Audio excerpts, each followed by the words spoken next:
नमस्कार दोस्तों, बिहार विद्यालय परीक्षा समिति पटना द्वारा बिहार डीएलएड नामांकन को लेकर एक काफ़ी अच्छी न्यूज़ निकल के आ रही है और पूरी डिटेल नोटिफिकेशन आ चुकी है कि जो भी छात्र छात्राएं साल 2023 से 25 के लिए बिहार से डीएलएड करना चाहते हैं वो भी सरकारी कॉलेज से, तो उनके लिए काफ़ी राहत भरी खबर है। इस वीडियो को आप अंत तक देखिएगा, बहुत सारी जानकारी हम समझेंगे बिहार डीएलएड नामांकन को लेकर, क्योंकि काफ़ी सारे बदलाव हुए हैं। इस बार जो भी कैंडिडेट नामांकन लेंगे उनको ये सारे टर्म एंड कंडीशन को समझना बेहद ज़रूरी होगा। अगर आप नहीं समझेंगे फिर आपको नामांकन लेते समय कई सारी परेशानियों को सामना करना पड़ेगा। वीडियो को अभी तक लाइक नहीं किया है तो लाइक जरूर कर दे, साथ ही वीडियो को अपने दोस्तों के साथ भी शेयर कर दे, ताकि जो भी छात्र छात्राएं बिहार डीएलएड में नामांकन लेना चाहते हैं वो इस नोटिफिकेशन को पढ़कर पूरी जानकारी को समझ पाए या इस वीडियो को देखने के बाद उनका सारा डाउट क्लियर हो पाए। अब यहाँ पर जो मेन टॉपिक है उसको हम आपको पहले क्लियर करते हैं। देखिए,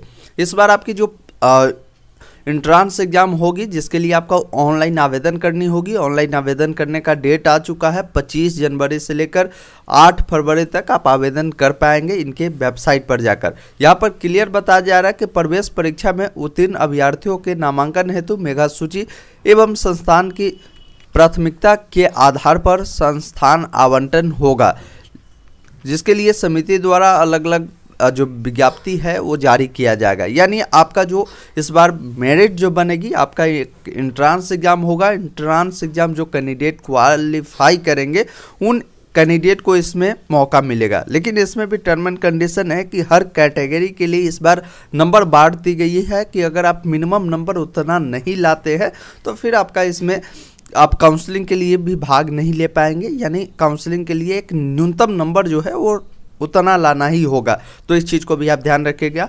आगे हम सारी जानकारी को और भी डिटेल आपको समझाएंगे। यहाँ पर बताया गया है कि जो भी छात्र छात्राएं आवेदन करना चाहते हैं उनको शैक्षणिक योग्यता क्या होनी चाहिए उसकी जानकारी दी गई है। तो देखिए, इसके लिए आप 12th अगर 50% अंकों के साथ कम से कम पास किए हैं तो इसके लिए आप अप्लाई कर सकते हैं। दूसरा, वैसे कैंडिडेट जो इस बार इंटर का एग्जाम दे रहे हैं वो कैंडिडेट भी अप्लाई कर सकते हैं। उनका नंबर अभी काउंट नहीं होगा, लेकिन जब आप एग्जाम देंगे तो कम से कम 50% आपका नंबर होनी चाहिए। और यहाँ पर कोई दिव्यांग कैंडिडेट होंगे उनको 5% का छूट मिलेगा, यानी आपका 45% नंबर भी होगा फिर भी आप आवेदन कर सकते हैं।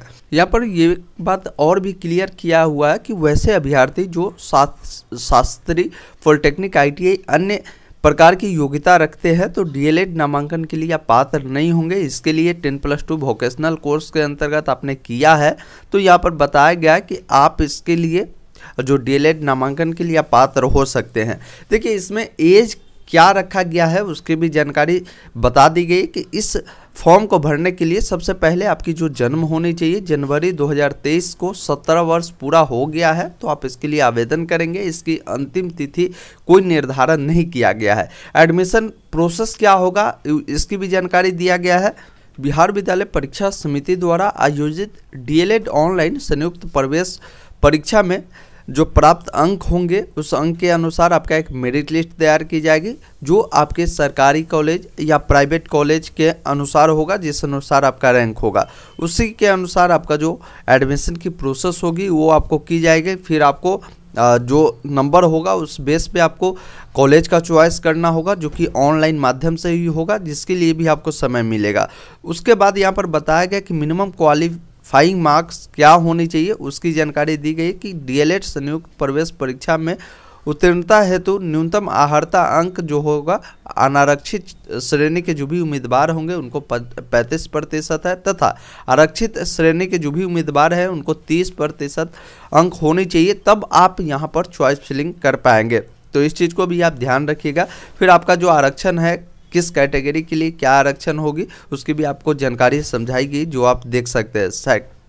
क्षैतिज आरक्षण के बारे में भी बताया गया है। आइए और भी जानकारी समझते हैं। जो कैंडिडेट आवेदन करेंगे तो कितना फी आपको देने पड़ेंगे उसकी भी जानकारी दी गई कि आवेदन की जो तिथि हमने पहले भी क्लियर कर दिया कि 25 तारीख से लेकर 8 फरवरी तक रखी जाएगी। जो इच्छुक उम्मीदवार है आवेदन करना चाहते हैं तो आप वेट कर सकते हैं। उस दिन हम आपको डिटेल वीडियो लाएंगे, लिंक एक्टिव जैसे ही होगा कैसे फॉर्म को आप अप्लाई कर पाएंगे।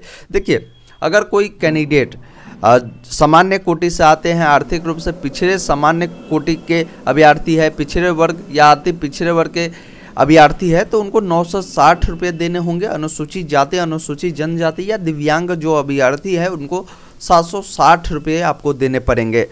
अब इस बार जो बदलाव हुई है उसमें काफ़ी बड़ी बदलाव ये है कि आपकी जो इंट्रांस एग्ज़ाम होगी यानी प्रवेश परीक्षा के लिए जो एग्ज़ाम होगी ये ऑनलाइन माध्यम से होगा, यानी CBT के माध्यम से आयोजन किया जाएगा। जिसमें इससे पहले क्या होता था कि 450 अंकों का प्रश्न पूछे जाते थे, लेकिन इस बार से 120 प्रश्न ही पूछे जाएंगे और 120 अंक के ही होंगे। इसमें कोई निगेटिव मार्किंग नहीं है और यहाँ पर बताया गया कि ये जो प्रश्न होंगे ये बहुविकल्पीय होंगे। साथ ही आपको बता दें परीक्षा की जो अवधि होगी बताया जा रहा है कि 2.5 घंटा यानी 150 मिनट की आपको दिए जाएंगे। अब प्रश्न कहाँ कहाँ से पूछेंगे, ये सभी प्रश्न जो होते हैं ये आपको मैट्रिक लेवल के ही होते हैं। जिसमें देखिए आपका जो सामान्य हिंदी है या जो कैंडिडेट उर्दू लेंगे तो उनको यहाँ पर बताया गया कि 25 नंबर के पूछे जाएंगे। गणित में आपको 25 नंबर होगा, विज्ञान में आपका 20 नंबर होगा, वही सोशल स्टडीज है उसमें 20 नंबर होगा, जनरल इंग्लिश है उसमें 20 नंबर होगा। उसके अलावा लॉजिक एनालिटिकल रीजनिंग जो होंगे वो 10 नंबर के होंगे। कुल 120 प्रश्न पूछे जाएंगे और प्रत्येक प्रश्न 1 अंक का होगा, यानी टोटल 120 नंबर के जो आपकी एग्जाम है ली जाएगी, जिसके लिए 2.5 घंटे की समय आपको दी जाएगी। अब ऑनलाइन आवेदन कहाँ से होगा, तो जिसकी भी जानकारी दी गई कि इनके जो वेबसाइट है secondary.biharboardonline.com से आप इस फॉर्म को भर पाएंगे। और भी जानकारी आपको दी गई है जो आप डॉक्यूमेंट के रिगार्डिंग भी है, हम सारी जानकारी आपको समझाएंगे। वीडियो थोड़ा सा लंबा होगा लेकिन आपके लिए काफ़ी इम्पोर्टेंट होगा, क्योंकि जब आप फॉर्म भरेंगे उस समय कोई समस्या का सामना आपको नहीं करना पड़ेगा। परीक्षा फॉर्म कैसे भरना है उसकी जानकारी दी गई कि पहले आपको रजिस्ट्रेशन करना होगा, फिर आपको ID पासवर्ड मिलेगा जिस मदद से लॉगिन करके आप इसके लिए अप्लाई कर सकते हैं। अब इसके लिए जो कैंडिडेट फ़ोटो क्लिक करवाएंगे, फ़ोटो आपका रंगीन होनी चाहिए जिसका साइज 100 से 150 KB के बीच होगी। अब वही बात करें सिग्नेचर का, तो सिग्नेचर आपका 50 से 100 KB के बीच होगा। देखिए ध्यान रखिएगा इसमें जो भी डॉक्यूमेंट आपको बताया गया और डॉक्यूमेंट आप रेडी रखिएगा। यहाँ पर देखिए मैट्रिक यानी 10वीं का जो प्रमाण पत्र है, साथ ही आपका जो अंक पत्र है जिसमें जन्म तिथि अंकित होगी वो प्रमाण पत्र आपको देने पड़ेंगे। इंटर का जो अंक प्रमाण पत्र है या प्रमाण पत्र है उनको भी आपको देने होंगे। अनुसूचित जाति, अनुसूचित जनजाति के जो भी उम्मीदवार होंगे उनका जो जाति प्रमाण पत्र होता है वो आपको लगाने पड़ेंगे। अत्यंत पिछड़ा वर्ग एवं पिछड़ा वर्ग के जो भी उम्मीदवार होंगे उनको नॉन क्रीमी लेयर, यहाँ पे बताया गया क्रीमी लेयर रहित प्रमाण पत्र भी आपको देने पड़ेंगे। अगर कोई विवाहित महिला है वो इसमें अगर आरक्षण के लिए दावा करती है तो उनको जाति प्रमाण पत्र जो है या क्रीमी लेयर अगर वो बनवाएंगे तो पिता के नाम एवं पिता के जो एड्रेस है उनसे बनाएंगे, ना कि अपने पति के नाम एड्रेस से बनाएंगे। इस चीज़ को भी आप ध्यान रखिएगा। यहाँ पर EWS वाले जो भी है उनके लिए भी बताई गई है कि आप EWS सर्टिफिकेट को बना लेंगे। दिव्यांग कैंडिडेट है तो दिव्यांगता प्रमाण पत्र भी आप लगा सकते हैं। तो इस प्रकार की जो दस्तावेज है ये आपको देने पड़ेंगे। परीक्षा शुल्क ऑनलाइन माध्यम से लिया जाएगा, जिसकी भी आपको पूरी जानकारी समझाई गई है। तो हमने सारी जानकारी बिहार DLED एडमिशन के रिगार्डिंग बताया और सारी जानकारी हमारे official website online update stm.in पे भी उपलब्ध करा दी गई। तो आप नीचे डायरेक्ट आएंगे, एक ऑप्शन एडमिशन का मिलेगा जहाँ पर बिहार DLED एडमिशन 2023 मिलेगा, जिस पर आप क्लिक करेंगे तो यहाँ पर हमने इसके रिगार्डिंग सारी जानकारी दे दिया है। अभी तक आपने हमारे साथ टेलीग्राम से नहीं जुड़ा तो जुड़ लीजिए और व्हाट्सएप से भी जुड़िए ताकि आने वाले सारी अपडेट मिले। और इस नोटिफिकेशन को डाउनलोड करने का जो भी तरीका है इसी वेबसाइट पे आएंगे, ऑनलाइन अप्लाई भी होगा। तो यहीं से आप 25 तारीख से डायरेक्ट आप यहीं से अप्लाई करेंगे। ऑफिशियल नोटिफिकेशन आप डायरेक्ट यहाँ पर क्लिक करके उस नोटिफिकेशन को डाउनलोड करके भी आप सारी जानकारी को समझ सकते हैं। तो वीडियो को हम ज़्यादा लंबा नहीं करते, सारी जानकारी आपको बता दिया। सारी जानकारी शॉर्टकट तरीके से समझना है तो वीडियो डिस्क्रिप्शन में लिंक है, नोटिफिकेशन को भी डाउनलोड करके आप सारी जानकारी को समझ सकते हैं। वीडियो देखने के लिए बहुत बहुत धन्यवाद।